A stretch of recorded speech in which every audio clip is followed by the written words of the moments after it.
Bien, alors dans ce chapitre, après avoir vu comment se propagent les signaux quelconques qu'on peut avoir, signaux sonores, signaux électromagnétiques, on va essayer de voir comment est-ce qu'ils peuvent se superposer. On va voir 4 parties qui vont correspondre à 4 cas de superposition différents. Le premier va être les interférences, c'est quand vous avez superposition de 2 signaux qui ont même fréquence. Puis on va prendre le cas des battements. Le cas des battements, c'est quand vous avez une superposition de 2 signaux qui ont des fréquences légèrement différentes, de sorte que de temps en temps ils sont en phase, de temps en temps ils sont en opposition de phase. Et on verra un petit peu comment est-ce qu'on peut interpréter ça en s'appuyant sur le phénomène des interférences. Troisième cas, la diffraction. La diffraction, ça correspond à des interférences constructives ou destructives d'une infinité de signaux, et non plus seulement de 2 signaux. Et enfin, on va s'intéresser aux ondes stationnaires qu'on va interpréter comme la superposition de 2 signaux qui se déplacent dans des directions opposées et se superposent, et on va avoir l'impression que certains points ne bougent pas dans notre système, ce qu'on va appeler les nœuds, alors que d'autres ont des zones d'oscillation maximale, et donc on aura l'impression que l'onde, globalement, ne bouge pas, et c'est pour ça qu'on appelle ça des ondes stationnaires. Alors commençons tout de suite par les interférences. Les interférences, on s'intéresse déjà à la définition. On va appeler une interférence, donc on parle d'interférence, lorsque on a 2 signaux, donc on parle d'interférence lorsque 2 ondes de même type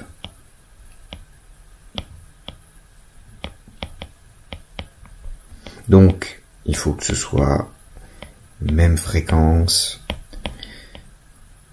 même polarisation, même nature, on ne peut pas faire interférer des ondes sonores avec des ondes électromagnétiques, ça va être difficile.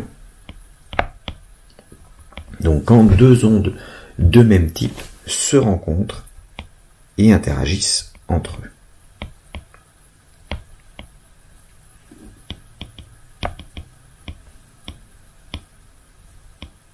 Plutôt entre elles, parce que ce sont des ondes. Donc on va avoir 2 types d'interférences. On va dire qu'on a des interférences constructives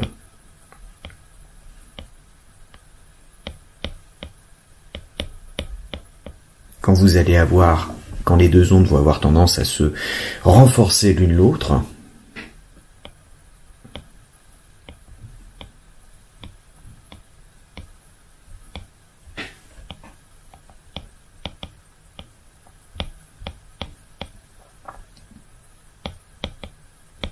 Et au contraire, on va avoir des interférences destructives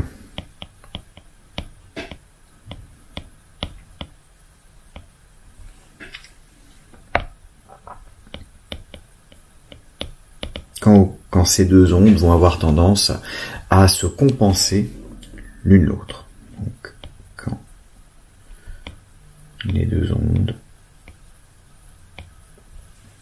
se compensent l'une l'autre. Quand on a des interférences constructives, l'amplitude de l'onde résultante va être plus grande, donc plus grande amplitude que chacune des 2 ondes, ou au contraire, quand vous avez une interférence destructive, on va avoir une amplitude plus petite de l'onde résultante par rapport aux ondes de départ. Et on va essayer d'exprimer ça, donc constructif, plus grande amplitude, destructif, plus petite amplitude. Et on va essayer d'expliquer et de voir comment est-ce que on peut reprendre toutes ces choses-là. Donc on va essayer de faire une première visualisation par ce qu'on appelle une cuve à ondes. Donc c'est un dispositif dans lequel on va produire en soufflant sur un liquide qui est normalement plat, on va souffler avec des petites buses pour former des petites vagues, et puis on va regarder comment ces vagues se dispersent. Là vous avez une simulation qu'on peut faire, vous émettez depuis 2 points des petites vaguelettes. Ces vaguelettes se mettent l'une avec l'autre, et donc si on se place à un endroit donné, dans une zone où on a une interférence constructive, vous voyez que les 2 vaguelettes sont quasiment en phase et vont avoir tendance à augmenter l'amplitude globale de l'onde, alors que dans une zone où vous avez une interférence destructive, les 2 vaguelettes sont en opposition de phase, et cette opposition de phase va avoir tendance à diminuer l'amplitude globale jusqu'à parfois avoir une amplitude qui est rigoureusement nulle si les 2 vagues ont effectivement exactement la même amplitude et peuvent exactement se compenser. Alors en pratique c'est plus difficile à faire puisque vous avez que la distance, enfin l'amplitude des vagues va dépendre de la distance à laquelle on est de la source, il y a une petite dissipation et donc il faut vraiment être à équidistance des deux pour que les 2 vagues puissent complètement se compenser et faire que ça disparaisse.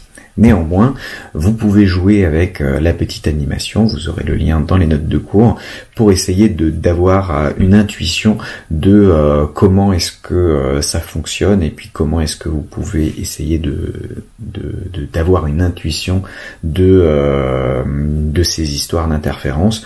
Où est-ce qu'on va avoir tendance à avoir des grandes amplitudes, où est-ce qu'on va avoir tendance à avoir des petites amplitudes. On peut jouer sur la longueur d'onde des ondes émises. On peut principalement en jouant sur la fréquence puisque la vitesse de propagation va rester globalement constante là-dedans. On peut jouer sur la distance qu'il y a entre les deux sources. Et puis on peut demander au logiciel là de simulation de vous montrer les zones où il y a des interférences constructives et des zones où il y a des interférences destructives si jamais vous n'arrivez pas à le voir directement via le code couleur avec les grisés qui sont dans la simulation. Vous avez une source qui émet comme ça des ondes. Alors on va en faire une d'une certaine couleur, donc par exemple une bleue, juste pour voir. Donc vous avez la crête des vagues correspondantes. Donc entre 2 ronds, vous avez une longueur d'onde. Vous avez une source verte qui va émettre, d'autres vagues. Et en fonction de l'endroit où vous allez être, vous allez avoir des interférences qui vont avoir tendance à être constructives ou au contraire des zones où les interférences vont avoir tendance à être destructives. Et puis si on regarde, ça fait des sortes d'hyperboloïdes comme ça. Vous avez des lignes sur lesquelles les interférences sont toujours constructives, d'autres lignes sur lesquelles elles sont toujours destructives, et on va essayer de trouver plus tard les équations qui nous permettent de déterminer, de caractériser ces lignes-là en jouant simplement sur ces notions et la notion d'addition de deux signaux sinusoïdaux et la notion de déphasage que justement on va essayer de réintroduire ici. Donc notion de déphasage.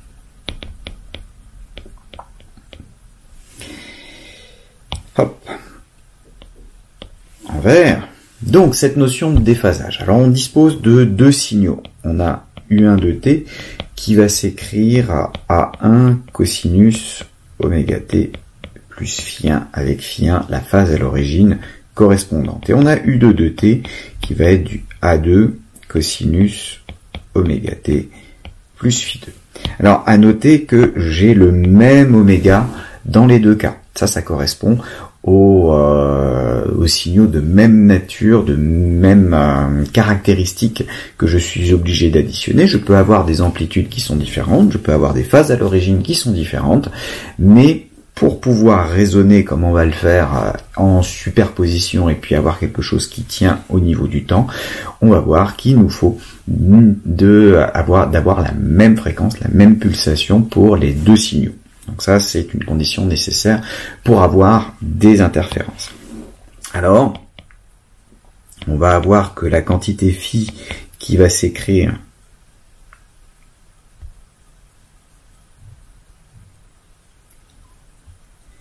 donc la quantité phi qui va s'écrire phi2 moins phi1, c'est le déphasage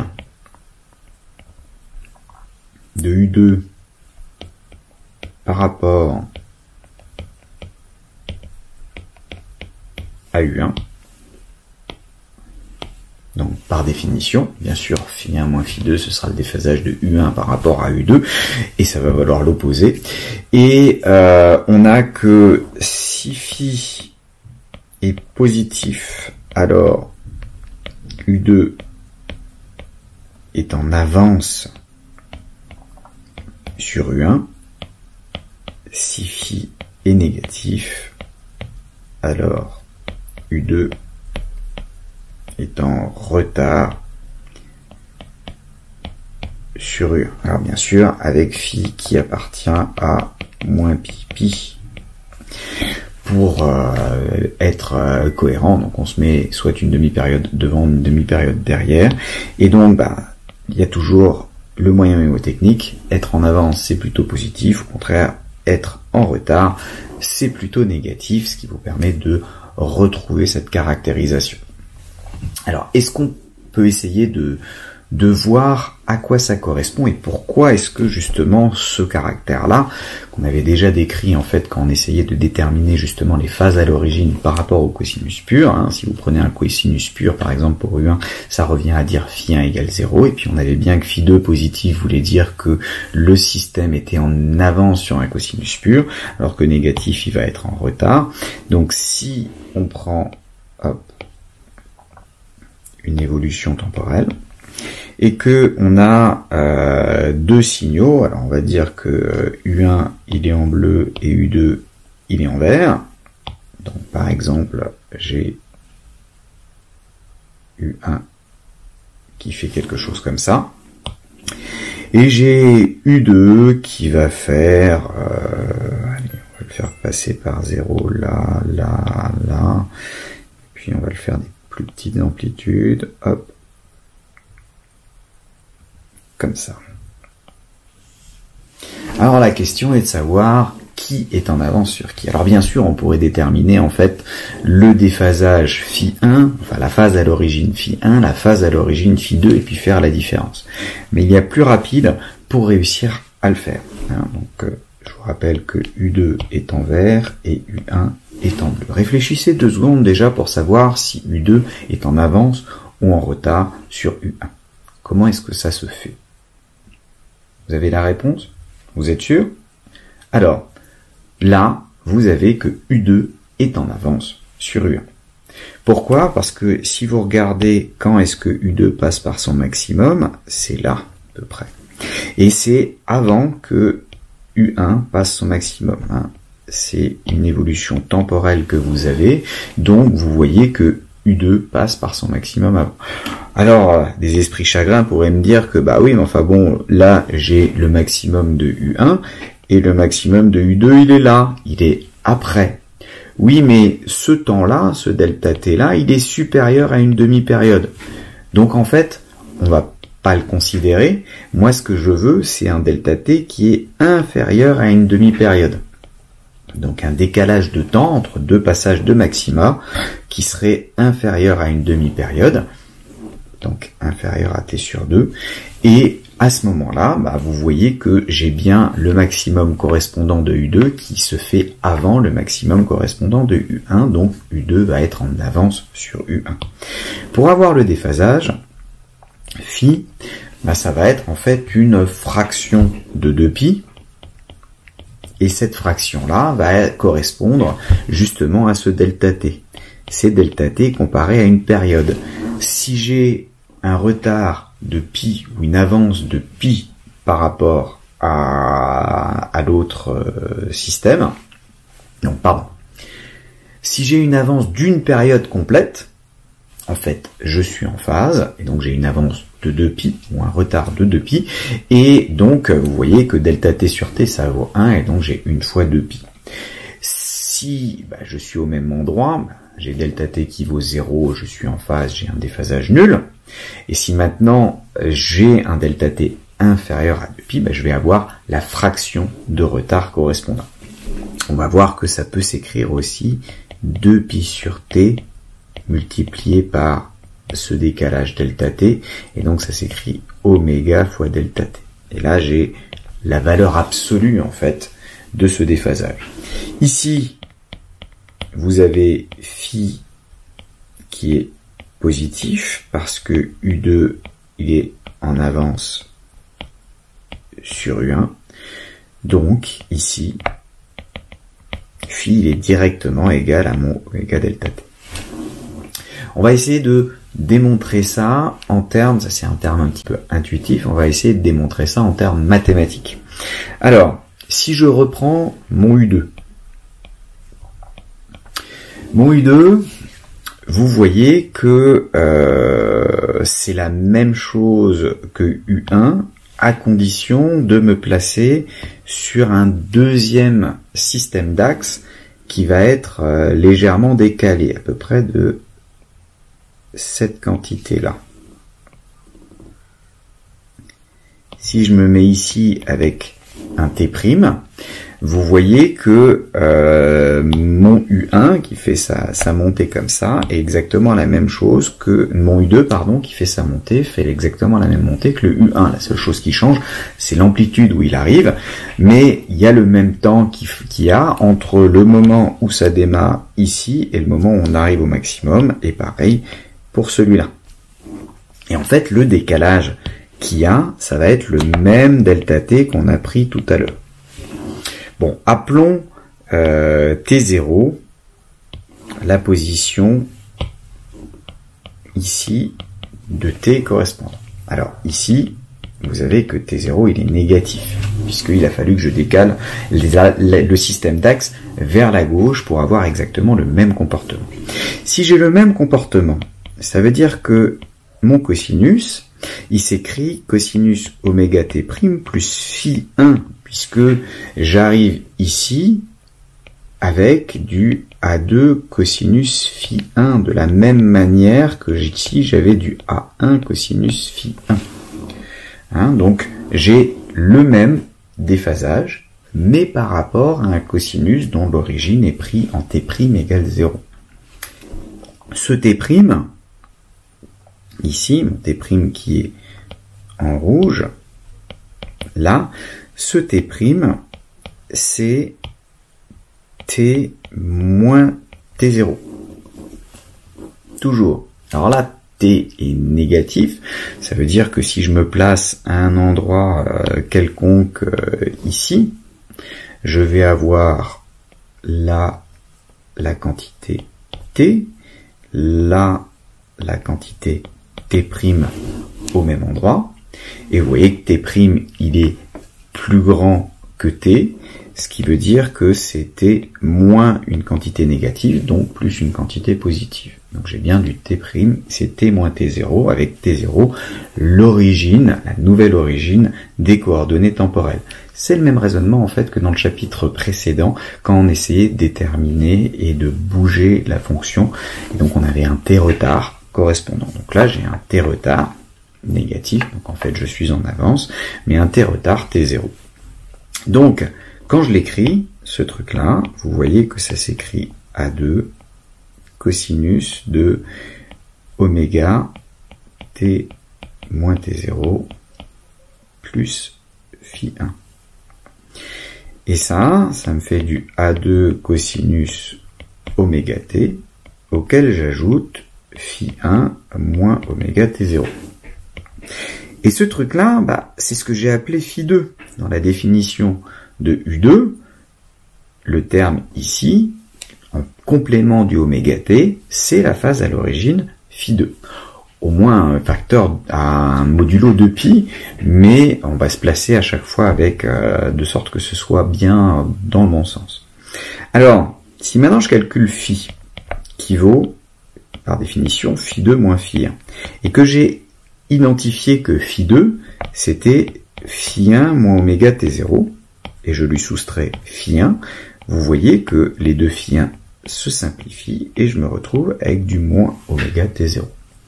On retrouve que phi sera positif, c'est équivalent à avoir t0 négatif, c'est équivalent à être en avance. U2 est en avance sur U1. Parce que j'ai un retard négatif, donc je suis en avance. Au contraire, phi négatif, ça va être équivalent à avoir un T0 positif, Donc t moins t0, j'ai effectivement un temps de retard positif, donc j'ai U2 qui est en retard sur U1. Donc on retrouve cette expression-là, et en prime, on trouve que phi, il s'écrit moins oméga t0, avec t0, le retard. Et donc on retrouve que c'est moins 2pi sur la période fois le retard. Où ce t0, c'est plus ou moins delta t, ou alors on va dire que valeur absolue de t0, c'est le décalage temporel entre les deux maxima quand je regarde pas qui est devant, qui est derrière. Et en règle générale, c'est ce qu'on fait, hein. Le signe du déphasage nous importe relativement peu, parce que généralement il apparaît sous forme d'un cosinus dans les formules qui vont être utiles, et résultat, on ne s'intéresse qu'au décalage qu'il y a entre deux maxima, ou deux passages par zéro du même type, hein. Vous voyez que je peux très bien retrouver mon delta t entre là et là. Je retrouve le même delta t, à condition d'avoir fait un joli dessin avec des vrais cosinus. Donc, je peux prendre le passage par 0 à deux passages par 0 du même type sur les deux et obtenir la même information. Et donc, j'aurai 2pi delta t sur t. On a bien que, en valeur absolue, phi, c'est égal à 2pi delta t sur la période.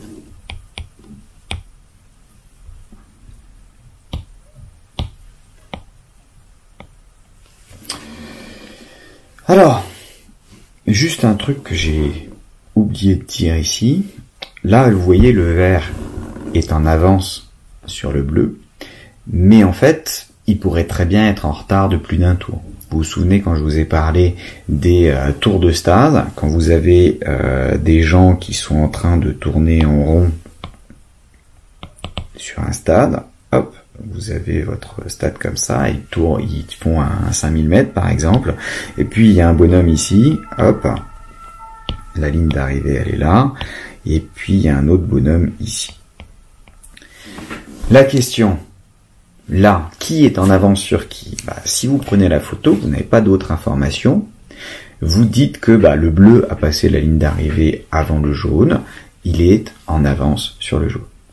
Sauf que si ça se trouve, le jaune c'est le premier, le bleu c'est le dernier, il avance tellement lentement qu'il a presque un tour de retard sur le jaune, mais en prenant une photo, on ne peut pas le savoir. Et là, quand vous avez un cosinus, c'est pareil. Vous prenez une photo et vous pouvez pas déterminer que le maximum un tel était en même temps que tel autre maximum. Donc la seule chose qui importe, c'est le décalage des deux maxima qui sont les plus proches l'un de l'autre. Comme quand vous prenez sur votre photo, là on a l'impression que le bleu est en avance sur le jaune, alors que peut-être c'est pas vrai. Mais c'est le mieux qu'on puisse dire et qu'on puisse obtenir jusque-là. Bon, donc ça c'est pour essayer de caractériser le déphasage, et on va voir qu'on va en avoir besoin au niveau des interférences. On va reprendre aussi la représentation de Fresnel,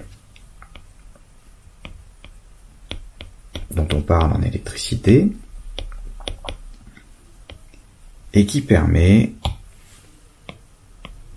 de retrouver en fait relativement facilement, en se plaçant dans le plan complexe, les conditions d'addition des cosinus. En règle générale, les formules trigonométriques, c'est assez pénible à manipuler, donc on essaye ici de se placer d'un point de vue graphique pour obtenir le résultat. On verra de toute façon qu'avec le théorème d'Al-Kashi, on peut remonter aux informations nécessaires, mais ça va déjà nous permettre de nous y retrouver. Alors comment est-ce qu'on fait?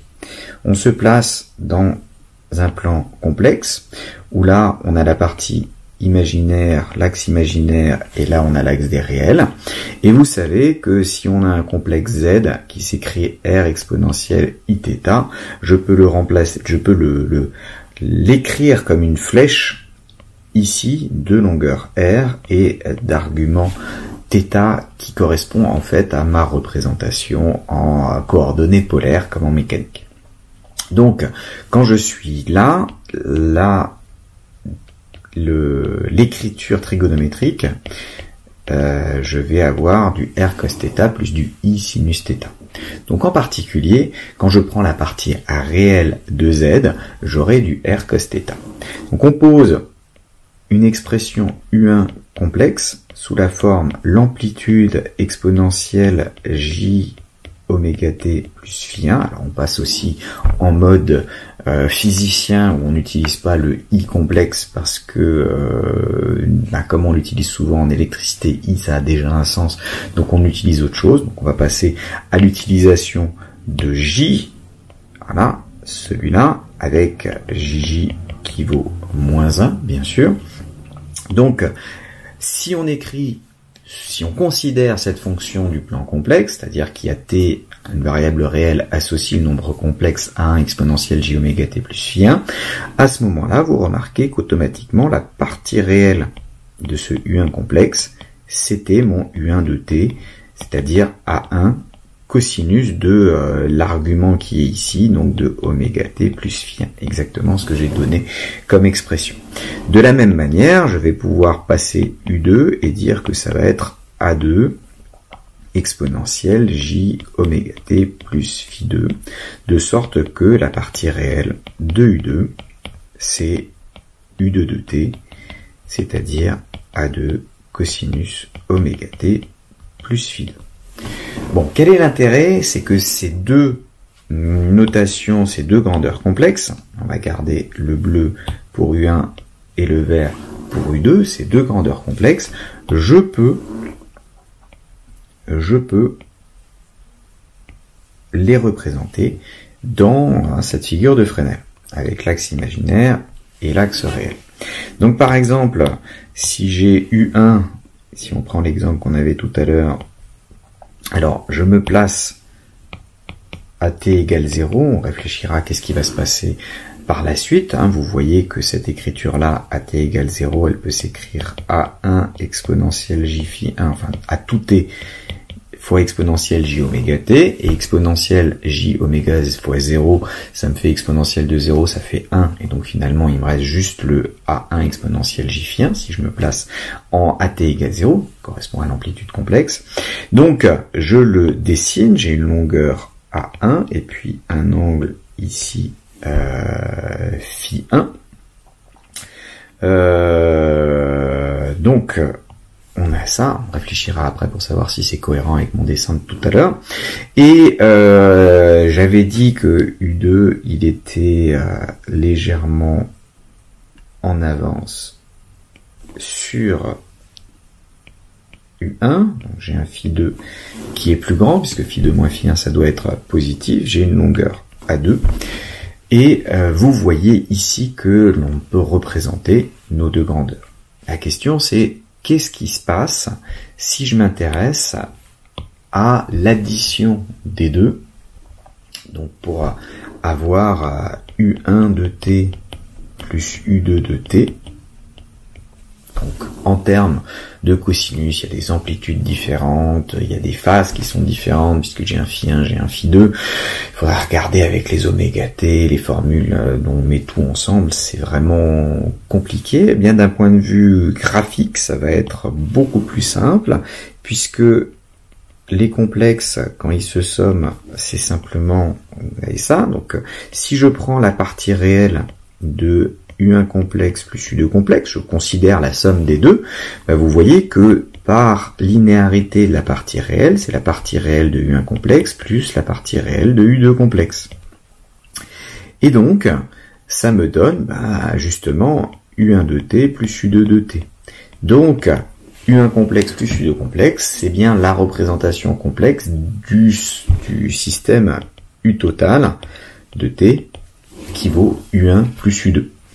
Donc j'ai U tot complexe qui vaut U1 complexe plus U2 complexe. Et vous pouvez donc utiliser les lois de sommation, notamment la règle du parallélogramme, où là vous avez votre U tot complexe qui a une amplitude A totale et un un argument qui vaut ici phi tot. Alors phi tot n'est pas forcément facile à trouver, ça va dépendre justement des amplitudes, hein. Ça ne sera au milieu que si vous avez deux fois la même amplitude, donc ce sera la demi-somme phi 1 et phi 2 que si vous avez la même amplitude. Si vous n'avez pas, ça va être plus compliqué, en particulier ce sera toujours plus proche de celui qui a la plus grande amplitude, assez naturellement, puisque s'il y en a un qui est d'amplitude nulle, par exemple si U2 est d'amplitude nulle, le U tot c'est U1, donc le phi tot ce sera phi 1. Donc c'est un peu compliqué à déterminer, mais graphiquement, avec un rapporteur, vous êtes capable de me mesurer cet angle, et puis de me mesurer aussi la longueur A tot. A tot qui peut aussi être trouvé grâce à la règle d'Al-Kashi. Donc en particulier, si on regarde, vous avez A2 qui était comme ça, je vais les tourner pour l'avoir à l'horizontale. A1 était comme ça, donc là j'ai A1 en longueur, là j'ai A2. Là j'ai un angle qui du coup vaut phi 2 moins phi 1, c'est-à-dire c'est phi. Et puis si je regarde mon A total, il va être, donc si je reproduis mon A2 ici, je vais avoir mon A total qui va être comme ça. Donc là c'est mon A tot, et vous voyez que phi, je l'ai dans la continuité ici. Que me dit Al-Kashi? Al-Kashi, il me dit que là j'ai un triangle, je m'intéresse à la valeur de ce grand côté, donc je vais avoir A tot au carré, il vaut la somme des carrés des deux côtés, donc A2 et A1 au carré, moins 2 fois A1 A2 fois cosinus de, on va prendre ça, on va le déplacer là, pour avoir la place, cosinus de l'angle qui est ici, et cet angle-là, c'est pi moins phi. Or, cosinus de pi moins phi, c'est moins cosinus phi, donc vous obtenez la règle d'Al-Kashi, A tot carré, qui est égal à, on va mettre dans le bon sens, A1 carré plus A2 carré, plus 2 A1 A2 cosinus de phi.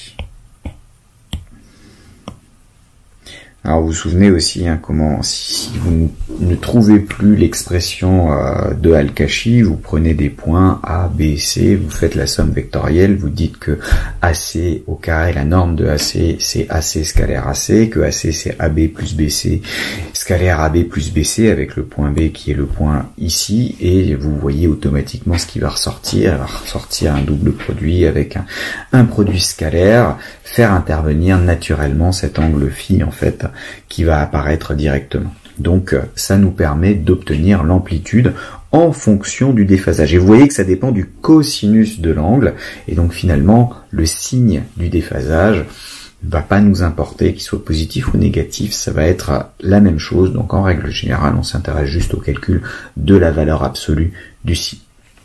Donc ces constructions de Fresnel nous permettent de voir qu'est-ce qui va se passer et comment est-ce qu'on somme. Alors là, je me suis placé à t égale 0, mais si je rajoute un intervalle de temps plus important, si je me mets par exemple en rouge pour faire un instant t donné, qu'est-ce que ça change?